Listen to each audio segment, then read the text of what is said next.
Glory to God. கர்த்தருடைய பரிசுத்த நாமத்துக்கு ஸ்தோத்திரம். பிதாவாகிய தேவனால் நம்முடைய ஆண்டவராகிய இயேசு கிறிஸ்துவினால் உங்கள் அனைவருக்கும் கிருபை, இரக்கமும் சமாதானமும் உண்டாவதாக. ஆமென். அல்லேலூயா, அல்லேலூயா. இன்றைய நாளில் நாம் சிந்திக்கும்படியாக தெரிந்துள்ள வேத வசனம் 1 தீமோத்தேயு 1ஆம் அதிகாரம் 15வது வசனத்தை நாம் வாசிப்போம். 1 தீமோத்தேயு 1ஆம் அதிகாரம் 15வது வசனம். பாவிகளை ரட்சிக்க கிறிஸ்து இயேசு உலகத்தில் வந்தார். அல்லேலூயா. அப்போஸ்தலன் பவுல் இந்த வார்த்தையை சொல்கிறார். தீமோத்தேயுக்கு எழுதும்பொழுது சொல்கிறார், பாவிகளை ரட்சிக்க கிறிஸ்து இயேசு உலகத்திற்கு வந்தார் என்கிற வார்த்தை உண்மையும் எல்லா அங்கீகரிப்புக்கும் பாத்திரமுமானது. அவர்களில் பிரதான பாவி நான் என்று தன்னை குறித்து சொல்கிறார். அல்லேலூயா. அருமையான தேவனுடைய பிள்ளைகளே, ஆண்டவராகிய இயேசு கிறிஸ்து உலகத்திலே வந்த நோக்கம் ஒரு பெரிதான நோக்கம். பாவிகள் ரட்சிக்கப்பட வேண்டும். இந்த பாவமே எப்பொழுது ஆண்டவர் மனிதனை படைத்தாரோ,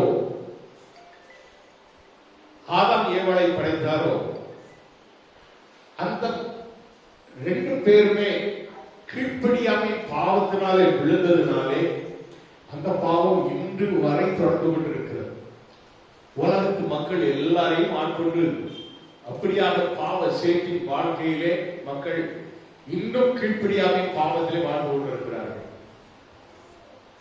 ஆனால் அந்த காலத்திலே பலி என்று ஏதாவது ஒரு மிருக ஜீவன்களை அழித்து அந்த ரத்தத்தை தெளித்தோ அந்த பலி செலுத்தியோ அவர்கள் பாவம் கழுவப்பட்டது என்ற ஒரு நம்பிக்கையிலே அப்படி ஒரு பிரமாணத்திலே அவர்கள் வாழ்ந்தார்கள். ஆனால் புதிய ஏற்பாட்டின் காலம் இயேசு கிறிஸ்து உலகத்தில் வந்த ஒரே நோக்கம் இனி மிருக ஜீவம் அல்ல, மனிதனுடைய பாவத்திற்காக மனிதனாய் வந்து பிறந்து தம்மையை ஜீவ பலியாக தந்தார். பிரைஸ் காட், ஹல்லேலூயா.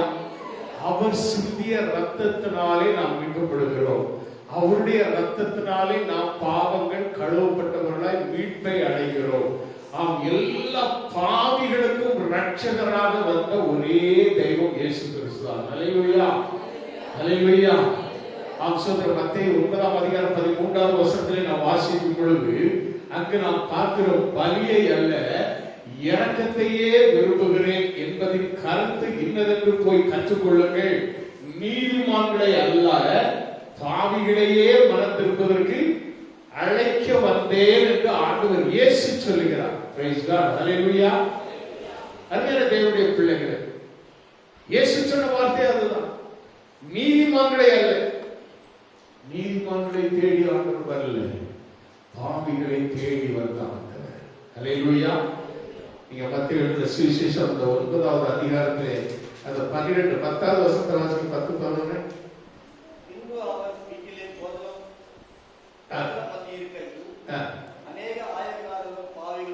அநேக ஆயக்காரரும் பாவிகளும் வந்து இயேசுவோடும் அவர் சீஷரோடும் கூட பந்தியிருந்தார்கள். அல்லேலூயா சொல்லுவோம். பாருங்க, இயேசு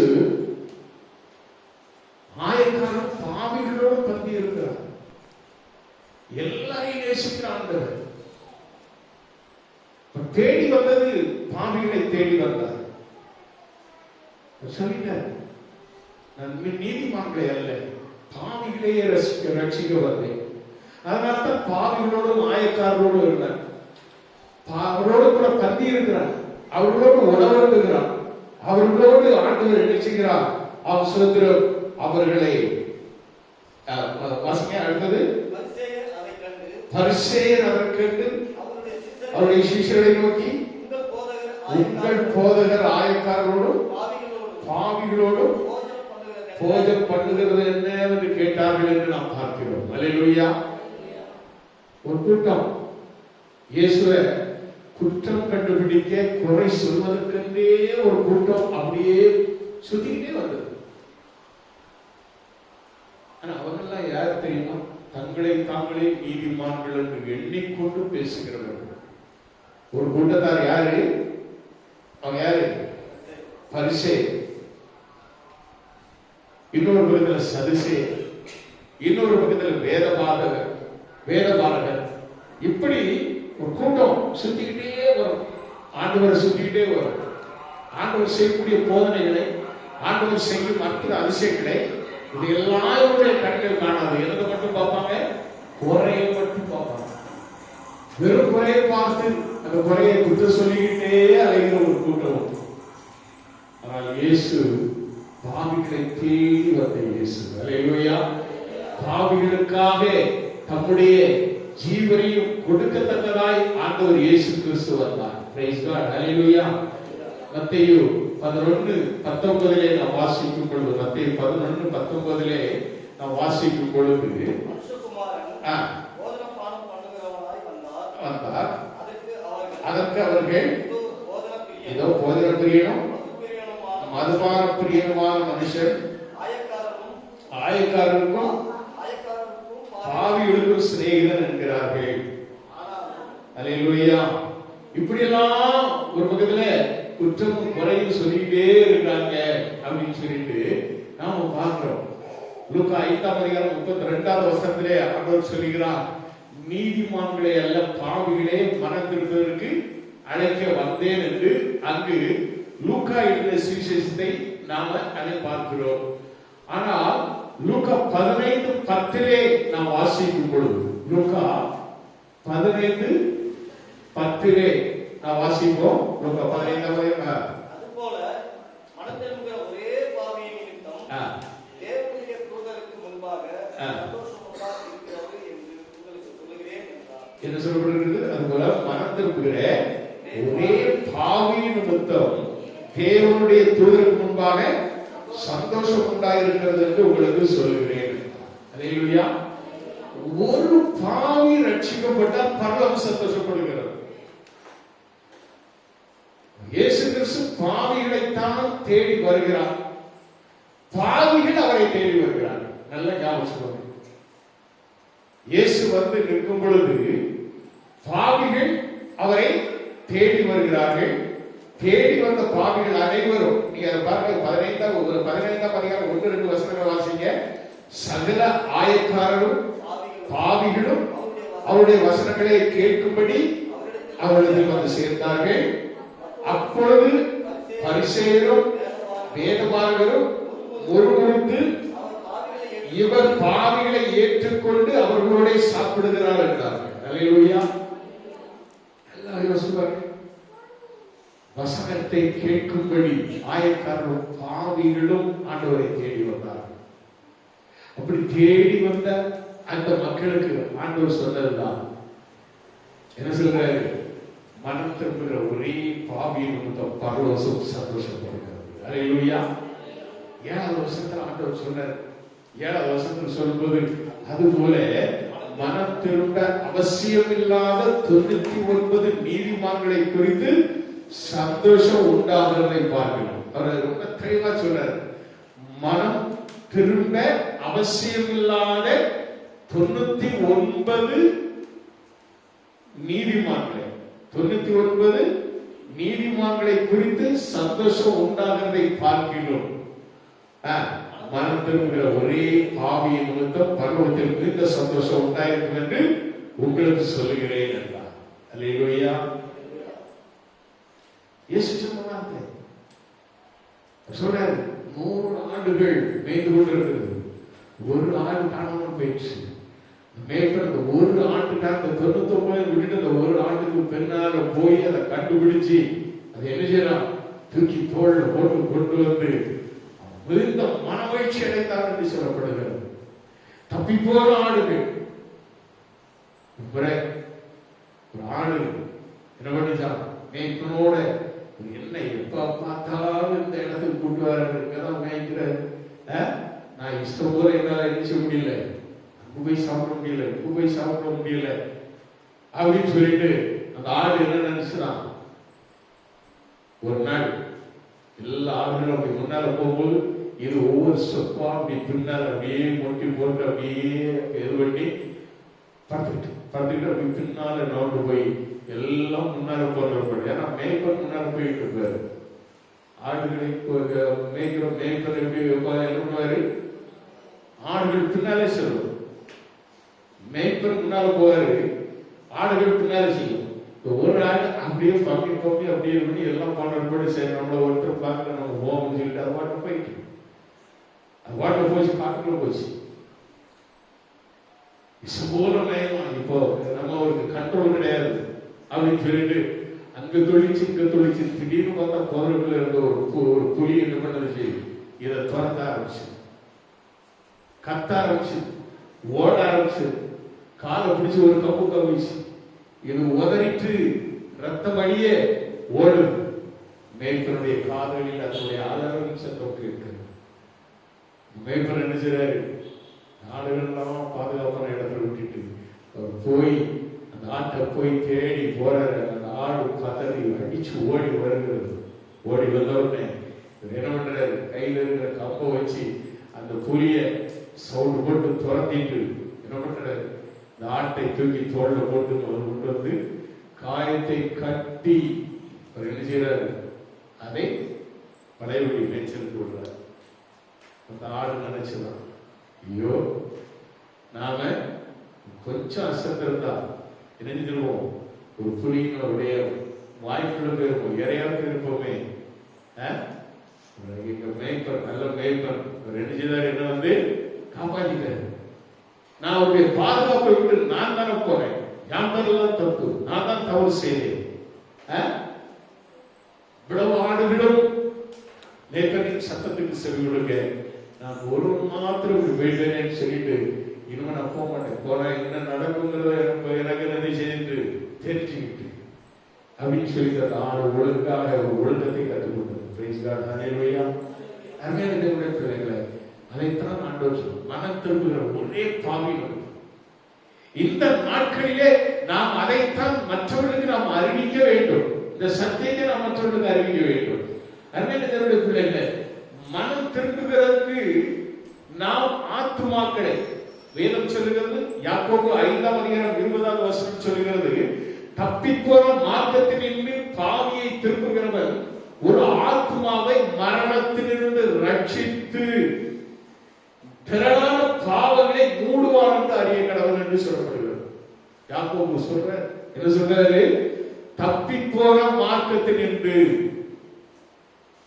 இயேசு கிறிஸ்துவின் அந்த அன்பை விட்டு அவருடைய வழிகளை விட்டு இந்த ரட்சிப்பின் சுவிசேஷத்தை விட்டு தப்பி போகிற அந்த ஒரு ஆத்மாவை, அந்த பாவியை திருப்பினால் என்ன செய்யணும், அவர்களை திருப்பி மீண்டும் அவர்களை வழிக்கு கொண்டு வரும் பொழுது ஒரு ஆத்மாவை மரணத்திலிருந்து, என்ன மரணம், பாதாளத்தின் மரணம், அவர்கள் நரகத்தின் மரணத்தில் இருந்து நாம தப்பு வைக்கிறோம். திரளான பாவங்களை நாம் என்ன செய்கிறோம், தேவ சமூகத்தில் கொண்டு வரும் பொழுது இந்த திரளான பாவங்கள் மூடப்படுகிறது என்று அறிய கடவுள் என்று யாக்கோபு சொல்கிறார். அல்லேலூயா. அருமையான தேவனுடைய பிள்ளைகளே, நம் ஒவ்வொருடைய வாழ்க்கையில் நாம் செய்யக்கூடியது இந்த கிறிஸ்துமஸ் நாட்களிலே ஒரு ஆத்மாவை ஆதாயப்படுத்தி தேவனுடைய சமூகத்திலே கொண்டு வந்து நிறுத்த வேண்டியது நம்முடைய கடமை. நாம் ரட்சிக்கப்பட்டோம், நாம் சந்தோஷமாக இருக்கிறோம், நாங்கள் கொண்டாடுகிறோம், நாங்கள் இயேசு கிறிஸ்துவை பிறப்பை கொண்டாடுகிறோம் அப்படின்னு நம்ம கொண்டாடுதல் அதுக்கு ஒன்றும் பிரயோஜனமே கிடையாது. இயேசு கிறிஸ்து நமக்குள்ளே இருக்கிறார்களா, நாம் ஒரு காலத்தில் எப்படி இருந்தோம், பாவிகளாக இருந்தோம். அதே போல பாவிகளாக இருக்கிற ஒருவரை கூப்பிட்டு அவர்களுக்கு நீங்க என்ன செய்ய, சுவிசேஷிச்சு இயேசு கிறிஸ்துவை சொல்லுங்க, இயேசு உங்களுக்கு செய்த அற்புத அதிசயங்களை சொல்லுங்க, அவர்களை நீங்க என்ன செய்யுங்க, நீதிக்கு உட்படுத்துங்க, தேவ சமூகத்தில் கொண்டு வருவதற்கு. நீங்க ஒரு பர்த்டே கொண்டாடுறீங்க, ஒரு ஏதாவது ஒரு செலிப்ரேஷன் கொண்டாடுறீங்கன்னு வச்சுக்கோங்க, பர்த்டே இல்லைன்னா ஆனிவர்சரி, அது இதுன்னு ஏதாவது ஒரு கொண்டாடுறீங்க, என்ன பண்ணுவீங்க? யாரை கூப்பிடுவீங்க? சொல்லுங்க, யாரை கூப்பிடுவீங்க? சமூக விசுவாசிகளை கூப்பிடுவீங்க, உங்க ஃப்ரெண்ட்ஸு, என்ன சொந்த பந்தம், இவங்களை கூப்பிட்டு கொண்டாடுவீங்க. இவங்க கொண்டாடுறது இனிமேல் நீங்க அந்த மாதிரி கொண்டாடணும்னு சொல்லலாம். அந்த நாளை நீங்க கொண்டாடணும்னா கொண்டாடுங்க, வேண்டாம்னு சொல்லுது. கொண்டாடும் போது நீ விசுவாசிகளை கூப்பிடணும், வச்சுக்க விடாத ஜனங்களை கூப்பிடுறேன்.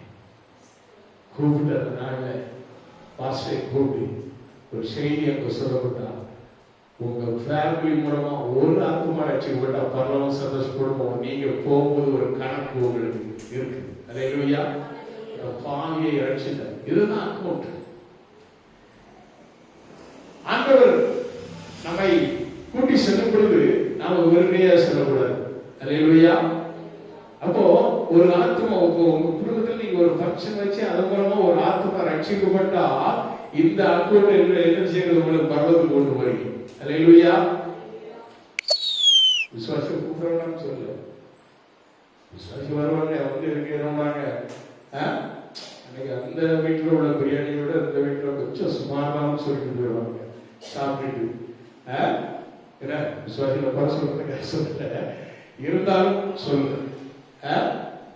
ஆனா நமக்கு ஒரு நோக்கம் ஒன்று வேண்டும். என்ன நோக்கம்?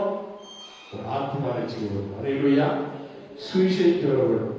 எனக்குலாம் எங்க கேப் கிடைக்கிறதோ, எங்க கேப் கிடைக்கிறதோ அங்க ஆண்டவரை குறித்து ஒரு 4 வார்த்தையாவது சொன்னால்தான் எனக்கு அந்த நாளில் தூக்கம் வரும். அது சாவு வீடா இருக்கட்டும், சகோதர இடமா இருக்கட்டும், இல்லை பர்த்டே பார்ட்டியா இருக்கட்டும், திருமண வீடாக இருக்கட்டும், எந்த சூழ்நிலையாக இருந்தால் 4 பேர் ரட்சிக்கப்படாதவங்க பிரஜாதியார் யாராவது வராங்கன்னா, ரட்சிக்கப்படாதவங்க இருக்காங்களா? சுவிசேஷம் அங்க நான் சொல்லிடுவேன், தைரியமாக சொல்றேன்.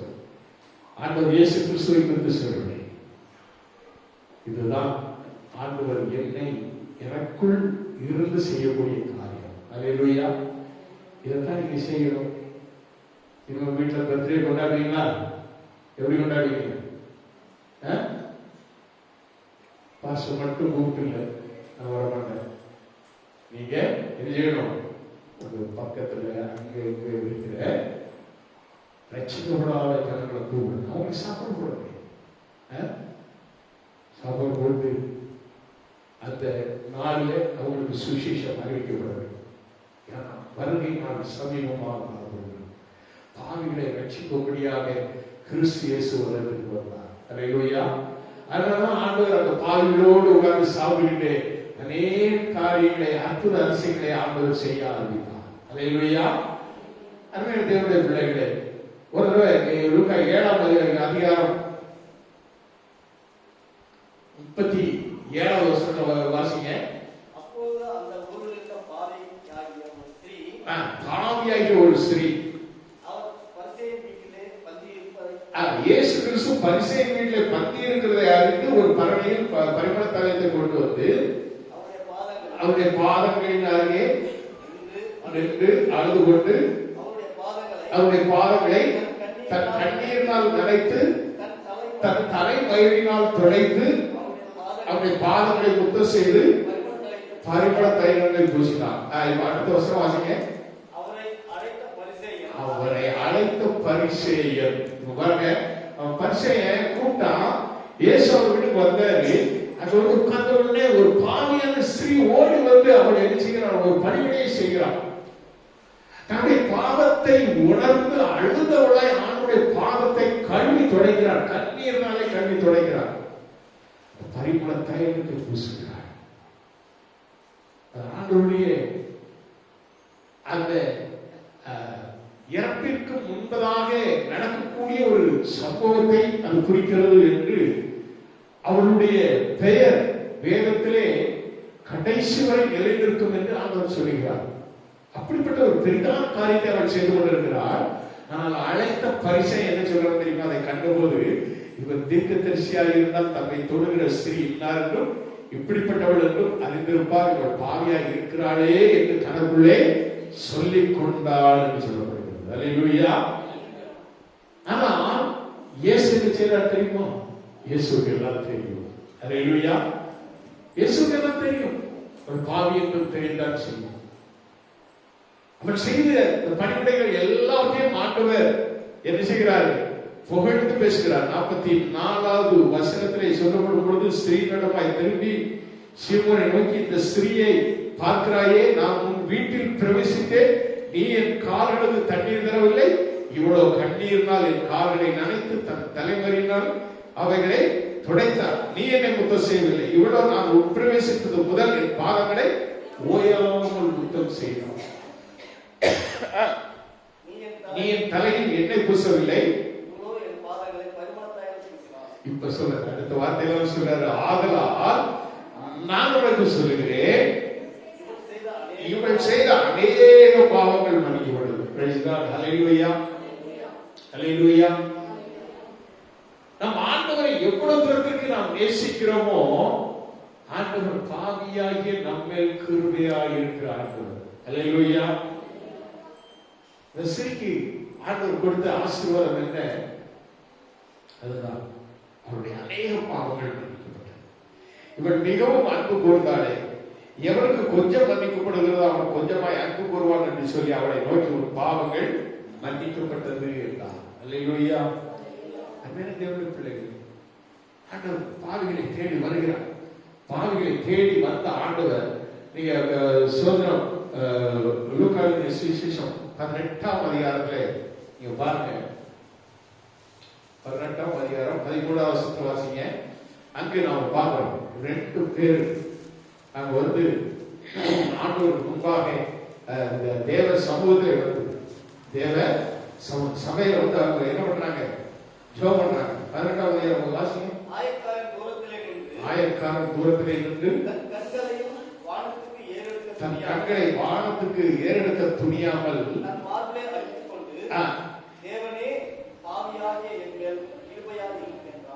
பத்தாவது வசனத்துல வாசிக்கிறோம், 2 மனுஷர் ஜெபம் பண்ணும்படி தேவாலயத்துக்கு போனார்கள். ஒருவன் பரிசேயன், மற்றவன் ஆயக்காரன்.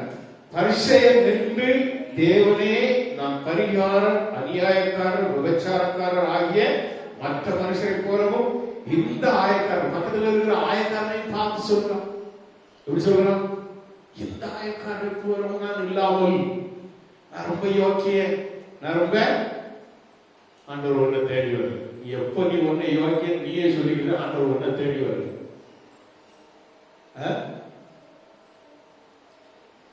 எப்பொழுது நீ உன்னை தாழ்த்துகிறாயோ கர்த்தர் உன் அருகிலே இருப்பார். Praise God. ஹல்லேலூயா. உன் கூப்பிடுதல் சத்தத்துக்கு செவி கொடுப்பார். எப்ப நீ உன்னை தாழ்த்தி ஆண்டவரிடத்தில் அர்ப்பணிக்கிறாயோ உன்னுடைய ஜெபங்கள் கேட்கப்படும். Praise God. ஹல்லேலூயா. இந்த பரிசை சொல்லலாம், அடுத்த வசனத்தில் சொல்லலாம், வாரத்தில் 2 தரம் நான் உபவாசிக்கிறேன், என் சம்பாத்தியத்தில் எல்லாம் என்ன செய்றேன்? தசவாறு செலுத்தி வருகிறேன் என்று தனக்குள்ளேயே ஜெபம் பண்ணான். உள்ளே தனக்குள்ளே ஜெபம் பண்ணான். ஜெபம் பண்ண எப்படிப்பட்டதா இருக்குது? அவனை இவனை மாதிரி இவ்வளவு மாதிரி நான் எப்படி, நீ எப்படி கொஞ்சம் கேட்டு விடுறாரு. அதனால அந்த ஆயக்காரனை பார்க்கிறோம். என்ன செய்யறான்? ஆயக்காரன் தூரத்திலே நின்று தன் கண்களையும் வானத்துக்கு ஏறெடுக்க துணியாமல் தன் மார்பிலை அடித்துக் கொண்டு, தேவனே, பாவியாகிய என்று கருமையாகி. Price God. ஹல்லேலூயா.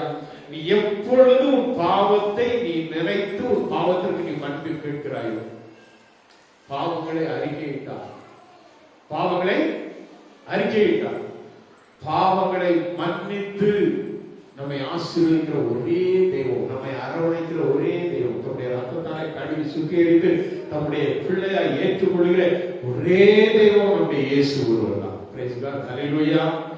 எத்தனை பேர் விசுவாசிக்கிறீங்க? ஹல்லேலூயா. இப்ப நாம அறிக்கை செய்யணும், நாம அறிக்கை செய்யணும். சங்கீதம் 32 1-2 வசனங்கள் வாசிங்க. சங்கீதம் 32 டக்குனு எடுங்க. சங்கீதம் 32. எவருடைய மீறுதல் மன்னிக்கப்பட்டதோ, எவருடைய பாவங்கள் மூடப்பட்டதோ அவன் தான் பாக்கியவான். ஹல்லேலூயா. அதுவும் எவருடைய அக்கிரமத்தை கர்த்தர் எண்ணாது இருக்கிறாரோ, எவருடைய ஆவியில் கபடம் இல்லாது இருக்கிறதோ அவன் பாக்கியவான். Praise the Lord. Hallelujah. அப்போ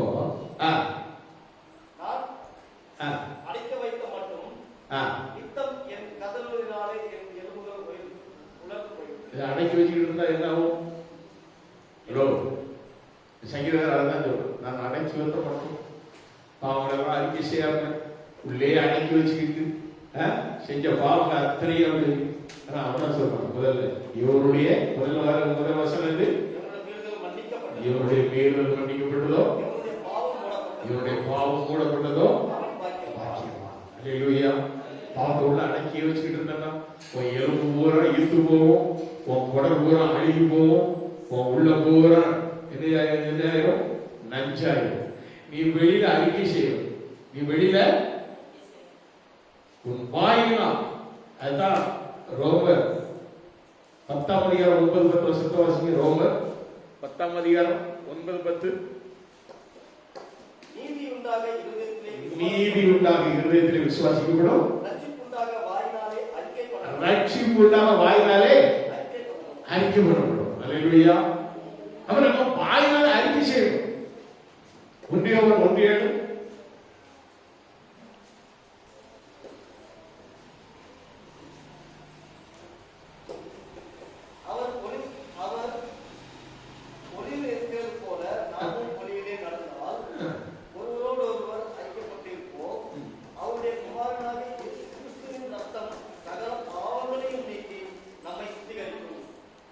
Glory to God.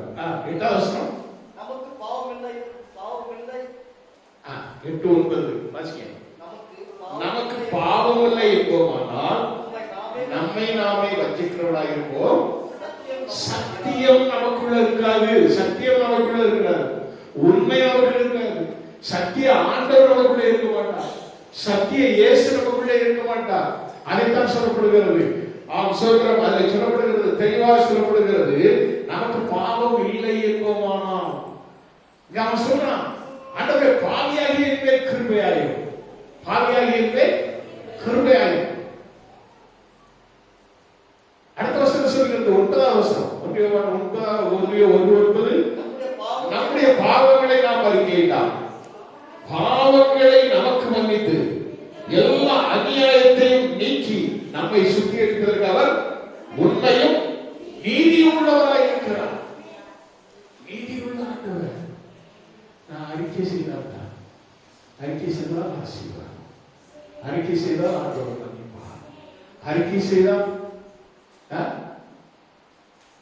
எவருடைய பாவம் அது மூடப்பட வேண்டும். மூடப்பட வேண்டுமானால் நாம் என்ன செய்யணும்? அறிக்கை செய்யணும். அல்லேலூயா. இயேசு கிறிஸ்துவின் ரத்தம் சகல பாவங்களை நீக்கி நம்மை சுத்திகரிக்கும். 7ஆம் வசனத்தில் சொல்லிட்டான். 8:9 இதை குறிப்பிடுகிறார். பிள்ளைகளே, நம்மை நாமே நாம் வஞ்சிக்கிறவர்களாய் காணப்படுகிறோமா? இங்க அந்த ஆயக்காரங்க என்ன செய்யறான்? பாவியாக எங்கள் கிருபையாயிரும் சொன்ன உடனே 14ஆவது வருஷத்துல சொல்லப்படுகிறது, அவன் அல்ல, யார்? அந்த பரிசேயன் அல்ல,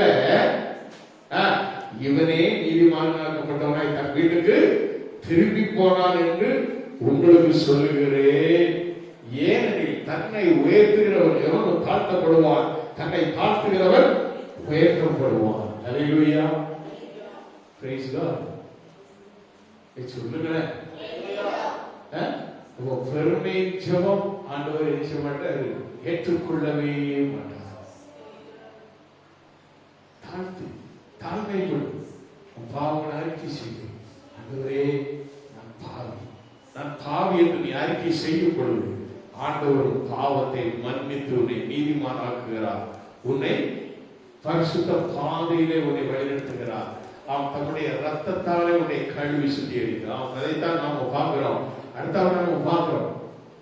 நம்ம லூக்கா சுவிசேஷம் 19ஆம் அதிகாரத்துல நம்ம பார்க்கிறோம். 7ஆவது வசனத்துல பார்க்கும் பொழுது அதை கண்ட யாவரும் இவன் பாவியான மனுஷனிடத்தில் தங்கும்படி போனார் என்று முன்கொள்கிறாங்க. யார் அந்த பாவியான மனுஷன்? சகேயு என்று அழைக்கப்படுகிற ஒரு சகோதரன். அவன் ஒரு ஆயக்காரன்.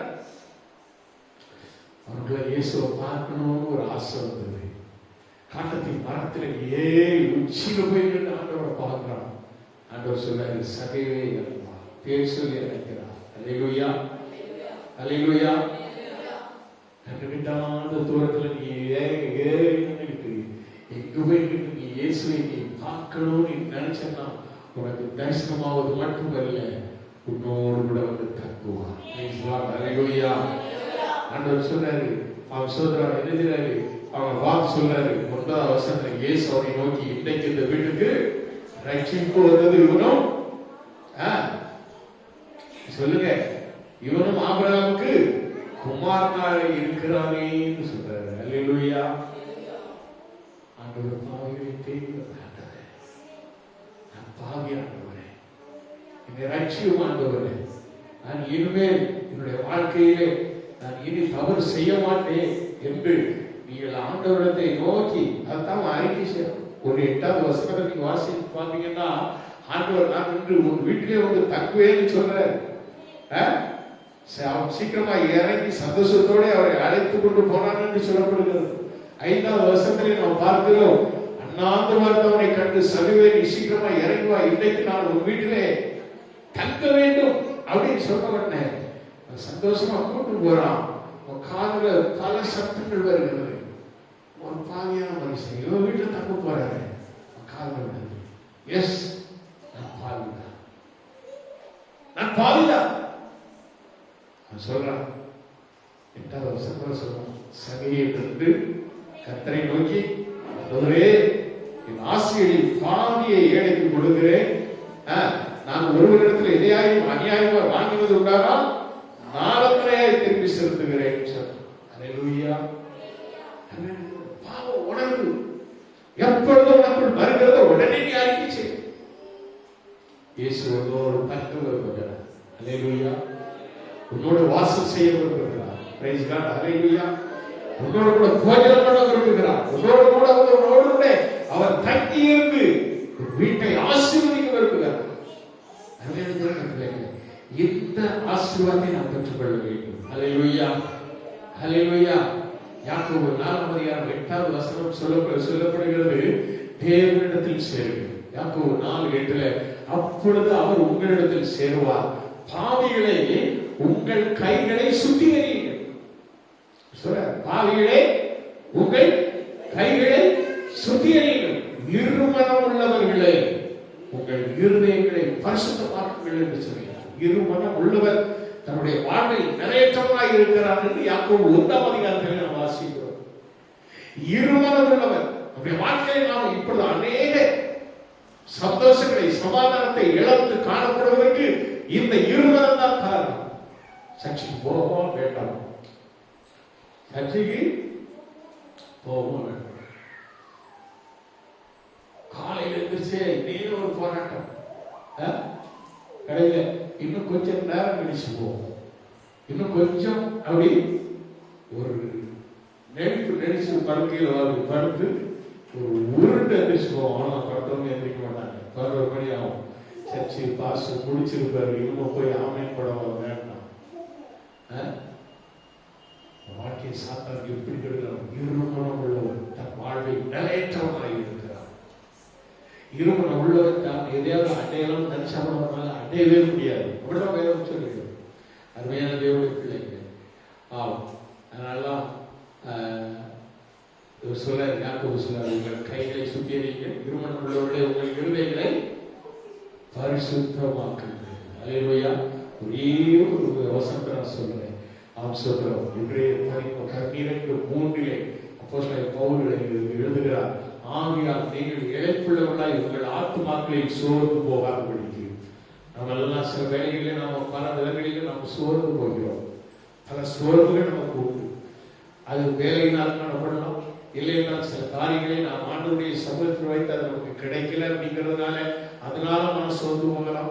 இல்லைன்னா சில காரியம் நாம் ஆசைப்பட்ட அளவுக்கு அதிகமாக நாம் ஆசைப்பட்டு அது நமக்கு கிடைக்கலையே கூட நாம் சோர்ந்து போகிற காரியங்கள் உண்டு. அப்படி நாம் ஆத்மாவிலே பல காரியங்களிலே நாம் சோர்ந்து போகிறோம். சில வேளைகளிலே அவர் சொல்ற வருஷத்துல நமக்கு ஒரு வாக்குத்தத்தம் கொடுத்தாரு, இன்னைக்கு வர நான் ஒரு காரியத்தை சொல்ல விரும்புறேன். இன்னைக்கு வர அந்த வார்த்தையை நான் கொடுத்தது உண்மைதான். தடைகளை நீக்கி போடுகிறவர் நமக்கு அவர்களுக்கு முன்பாக நடந்து போகிறார். அவர்கள் தடைகளை நீக்கி வாசலால் உட்பிரவேசித்து கடந்து போவார்கள். அவர்கள் ராஜா அவர்கள் முன்பாக நடந்து போவார்.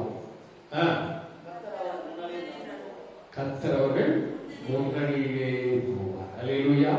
இப்படியெல்லாம் வாக்குத்தத்தை கொடுத்த ஆண்டவர் அதுக்கு விளக்கம் கொடுக்கும்போது சொன்னார்.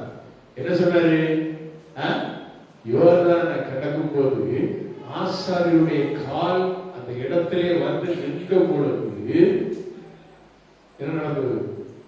யோர்தான் பின்னிட்டு என்ன அப்படின்னு அதுக்கு விளக்கம் சொன்னேன். ஊழியக்காரனை கூப்பிட்டு வீட்டுல ஜோகனுங்க ஊழியக்காரனை கூப்பிட்டு என்ன செய்யுங்க, தடைகள் ஏதாவது காணப்பட தடைகளை உடைக்கும்படியாக செவிங்க. கர்த்தர் நிச்சயமாக உங்களுக்கு ஆசீர்வாதத்தை தருவார். இது இரண்டாவது. முதல்ல இது என்னது? செங்கடல். அதுல உங்களுக்கு என்னது வேணும்? ஆண்டுடைய இந்த கோல். அதை நீங்க என்ன செய்யணும்? ஒரு கைட்ட ஓங்கி ஒரு கைட்ட என்ன செய்யணும்? நீட்டி நீங்க ஜோம் பண்ணுங்க. கர்த்தர் உங்களை எரிச்சுவார், தடைகளை நீக்கி கொள்வார். அதுபடி என்னது? இன்னொன்னு எரியோ கோட்டை துதிகளினாலே இருந்து விடும். இப்படிலாம் உங்களுக்கு விளக்க சொல்லப்பட்டது. இல்லை நீங்க எந்த காரியத்தை சொல்லி எந்த கோட்டையை நீங்க தடுத்தீங்க, எந்த தடைகளை நீங்க விளக்குறீங்க, ஊழியக்காரங்க எத்தனை தடவை நீங்க உங்க வீட்டுக்கு கூப்பிட்டு ஜோம் பண்ண நீங்க அழைச்சிங்க. ஒரு சில குடும்பம் தான் அதுவும் அப்படியே அப்படி கூப்பிட்டு அப்படி வேண்டாம் இந்த மாசத்துல வேண்டாம் அப்படின்னு சொல்லிட்டு நிப்பாட்டுற குடும்பங்கள் தான் உண்டு. கூப்பிடாத குடும்பங்கள் எத்தனை குடும்பங்கள் இருக்கு? தடைகள் அதுக்குள்ள ஆசீர்வாதத்தையும் சொல்லிடுவார் ஆண்டவர். தடைகள் விலகுவதற்கு என்னென்ன செய்யணுங்கிற பரிகாரத்தை ஆண்டவர் தந்தாரு. நம்ம அதெல்லாம் விட்டோம். அதெல்லாம் விட்டோம். வருஷம் முடிஞ்சு போச்சு. நம்ம கூப்பிட்டா கூட இப்ப ஊழியக்காரன் வந்து உங்க வீட்டுல வந்து என்ன செய்வானா, அவனுக்கு அவனுடைய ஆத்மாவை எரியணும். வர்ற வருஷத்துக்கு ஜனங்களுக்கு என்ன போஷிப்பை கொடுக்கணும், என்ன வார்த்தையை கொடுக்கணும், அதுக்குதான் அவனுக்கு டைம் கொடுக்கணும். முடிஞ்சு போச்சு. வருஷம் முடிஞ்சு போச்சு.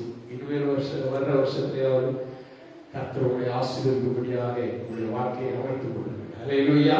சொல்லப்படுகிறது ஆகியால் நீங்கள் இணைப்புள்ளவர்களாய் உங்கள் ஆத்துமாக்களில் சோர்ந்து போகாதபடிக்கு தமக்கு விரோதமாய் பாவிகளால் செய்யப்பட்ட இவ்விதமான விபரீதங்களை சகித்த அவரே நினைத்துக் கொள்ளுங்கள். உங்களுக்கு விரோதமா எத்தனை காரியங்கள் சொன்னாலும் நீங்கள் இயேசுவை நினைத்துக் கொள்ளுங்கள். அல்லேலூயா.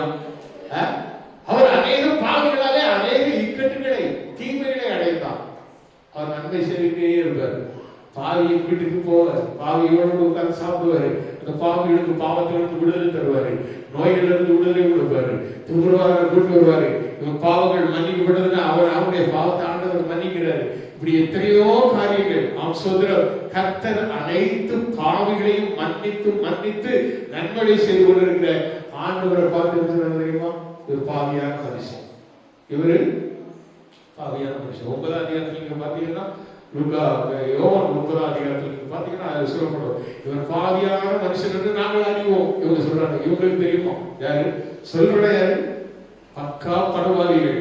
அவன் சொல்றான், இயேசு பார்த்து சொல்றான், இவர் பாவியான மனுஷன் என்பதை அறிவோம். அப்போ அந்த குருடன் சொல்றான், பிறவி குருடன் சொல்றான், பாவியான மனுஷன் அவருடைய சத்தத்துக்கு, அவருடைய ஜபங்களுக்கு, அவருடைய வேண்டுதலுக்கு தேவன் செவி கொடுக்கிறார் என்பதை நம்ம கேள்விப்படவே இல்லை. இவர் நிச்சயமா பாவியான மனுஷன் கிடையாது. அவன் சொல்றான். யாரு? கண்கள் திறக்கப்பட்ட ஆவிக்குரிய கண்களோடு திறக்கப்பட்ட அந்த குருடன் சொல்றான், இவர் ஒரு தேவனுடைய மனுஷன் என்பதை அறிந்து சொல்றார். அப்படி இயேசு பலவிதமான சோதனைகளை சகித்த அவரை நாம் தெரிந்து கொள்ள வேண்டும். அல்லேலூயா. நம்முடைய வாழ்வை நாம் சோர்ந்து போகாதபடி நம் ஆண்டவரை நோக்கி பார்ப்போம். பாவிகளை ரட்சிக்க கிறிஸ்து இயேசு உலகத்தில் வந்தார். அல்லேலூயா. அந்த இயேசு என் பாவங்களை மன்னித்தார், என் பாவத்திலிருந்து எனக்கு விடுதலை தந்தார், என்னையும் ஆண்டவருடைய ரத்தத்தினாலே கழுவி சுத்தி எடுத்து நீதிமானாக மாற்றினார். அவர் உண்மையுள்ள தெய்வம், அழைத்த தேவன் அவர் உண்மையுள்ளவர். என்னை இந்நாள் வரையும் பாதுகாத்து வந்திருக்கிறார். நான் இனிமேல் மற்றவர்களுக்கு நாங்கள் இயேசுவை அறிவிக்க வேண்டும். அவர் பாவங்களை ரட்சிக்க வந்த ஆண்டவர் நிச்சயமாக உங்கள் பாவங்களை மன்னித்து உங்களை நீதிமானாக்கி உங்களுடைய வருகையிலே சேர்த்துக் கொள்வார் என்கிற சத்தியத்தை நாம் நினைச்சோம். மற்றவர்களுக்கு அறிவிக்க கடனாளிகளாக இருக்கிறோம். சோர்ந்து போக வேண்டாம், சோர்ந்து போக வேண்டாம். கர்த்தர் நிச்சயமாக உங்களுடைய வாழ்வில் அற்புதங்களை செய்வார், அதிசயங்களை செய்வார். அவருக்கே பயந்து கொண்டார்கள். ஆமென். அல்லேலூயா. God bless you. கர்த்தர் உங்களை ஆசீர்வதிப்பாராக. ஆமென்.